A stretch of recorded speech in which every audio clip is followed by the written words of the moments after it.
Com qual líquido você costuma tomar o medicamento? Água, café, chá, leite? Saiba que a escolha é muito importante, pois alguns podem acentuar os efeitos colaterais ou até reduzir o efeito do remédio. Na hora de tomar remédios, cada um tem uma receita. É com água, que é mais fácil pra gente beber, né? O antibiótico a gente bebe com leite, né? Mas geralmente é com água. Água ou refrigerante? Sempre? Sempre, na maioria das vezes. Geralmente o pessoal fala que com leite não tem muito efeito, né? Então a gente já toma com água mesmo, porque já fica mais fácil e né? Normal. Quando se trata do consumo do remédio, o líquido a ser ingerido com o medicamento é muito importante. Água, suco, leite, refrigerante, chá.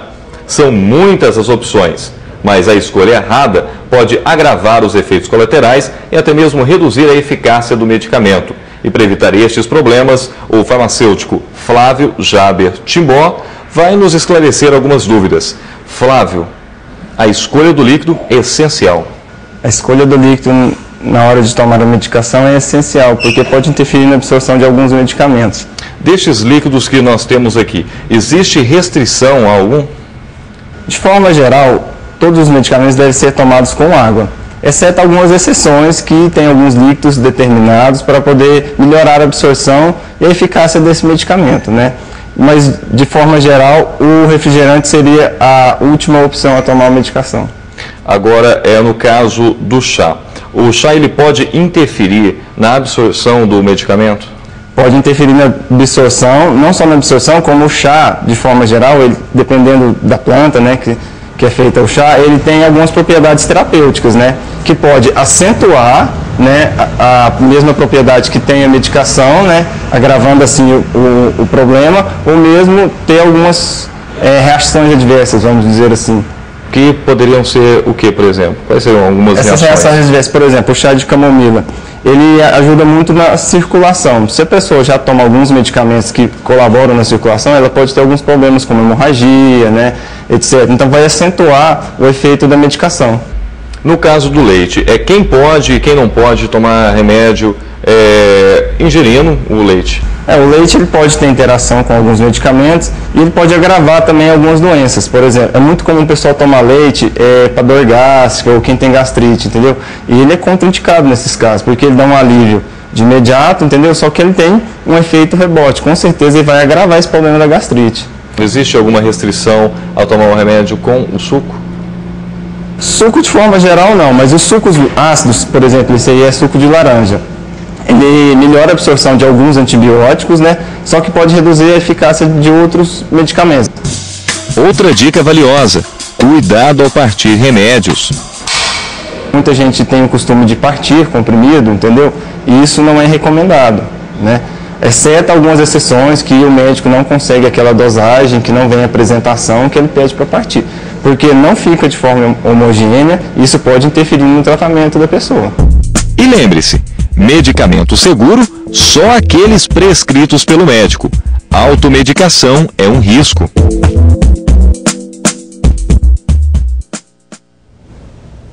E para saber mais sobre medicamentos, como combinações perigosas e até como guardar cada um deles para não ter problemas, está comigo no estúdio o médico clínico geral Walter Cury. Doutor Walter, nós mostramos aí a questão do líquido, né? Em geral deve ser com água. Agora, quais são as combinações perigosas que a pessoa deve ficar atenta? Porque às vezes tem ali o prescrito pelo médico, tem aqueles de venda livre, um analgésico, um antigripal e etc. Mistura. Quais são as combinações perigosas que as pessoas devem ficar atentas?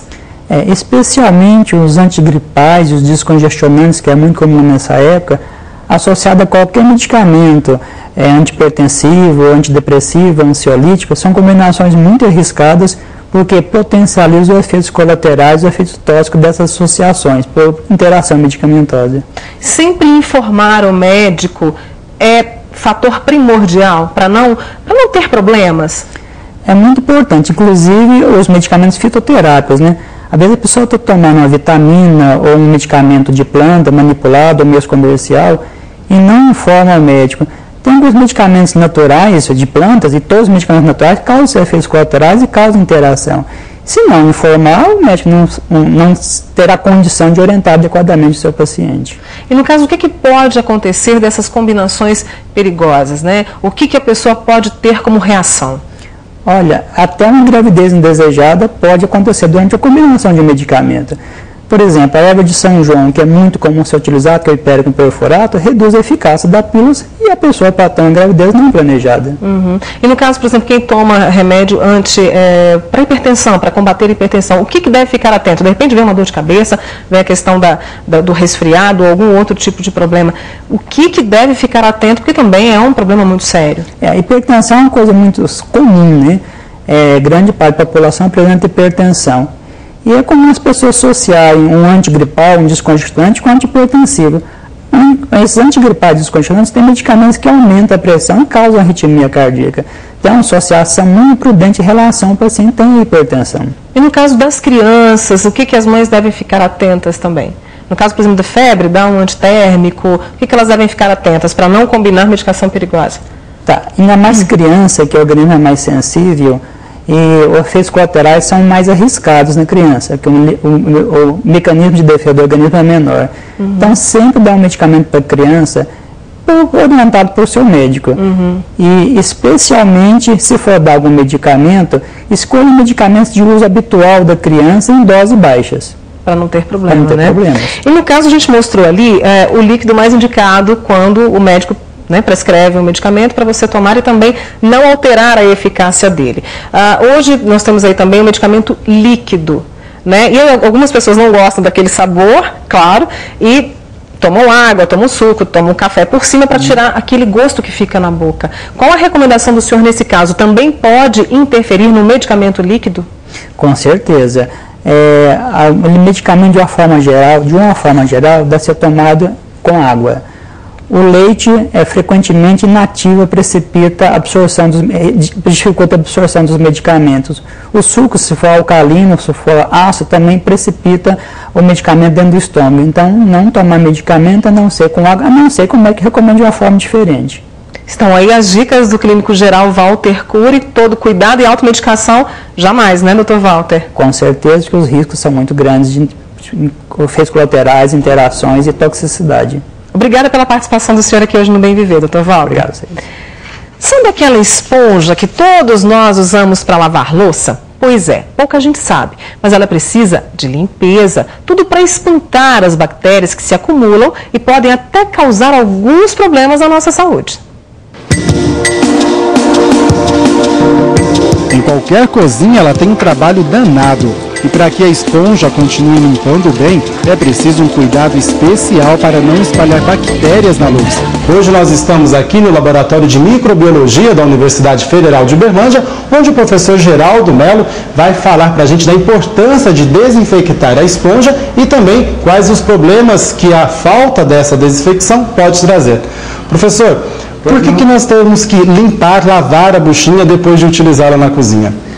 Olha, veja aqui, durante o uso da buchinha, nós vamos impregná-la, sujá-la com restos de alimentos e num ambiente molhado como uma pia dessa, o que acontece? As bactérias estão crescendo por aí e com esses nutrientes elas vão crescer muito mais. E no intervalo de lavagem dos utensílios do almoço para o jantar, são em torno aí de 6 horas. O que acontece? Em 6 horas as bactérias multiplicaram e são milhões de bactérias agora, podem causar diarreia, vômito, dor de cabeça, né? Às vezes doenças que têm cura espontânea. Porém, pode haver algumas infecções mais graves, com as bactérias mais graves, né, com virulência maior e danos maior para os indivíduos que se contaminarem. A limpeza da esponjinha é simples. Primeiro, o uso de luvas adequadas, né, para a cozinha, pia e cozinha. Aí nós vamos preparar uma solução onde nós colocamos uma parte de água sanitária e 4 a 5 até 6 partes de água da torneira, né? Então fazemos essa mistura e vamos enxaguar as buchas. lavando a bucha, enxaguando a bucha, secando, né? E podemos colocar num recipiente também, numa outra vasilha plástica, por exemplo, e deixar a bucha de molho aqui uns 30 minutos, né? De 20 a 30 minutos. Depois é só enxaguar e secar bastante. E colocamos num ambiente seco, num local seco, né? Nunca misturando com sabão, nem de barra, nem o sabão líquido, né? Porque no pode contaminar o sabão e no sabão pode ter bactéria que venha contaminar aqui novamente a buchinha. A dica vale também para as esponjas com capa. Agora, essa aqui tem que caprichar bem, espremer bem, porque as bactérias penetram bem aqui através dessa capa dela. E para o pano de pia? Após utilizado o paninho, né, também lavá-lo bem, enxaguar, ensaboar, né, enxaguar bem, torcer, secar, né, e naquela solução de água sanitária e água de torneira, deixá-lo também por uns 30 minutos.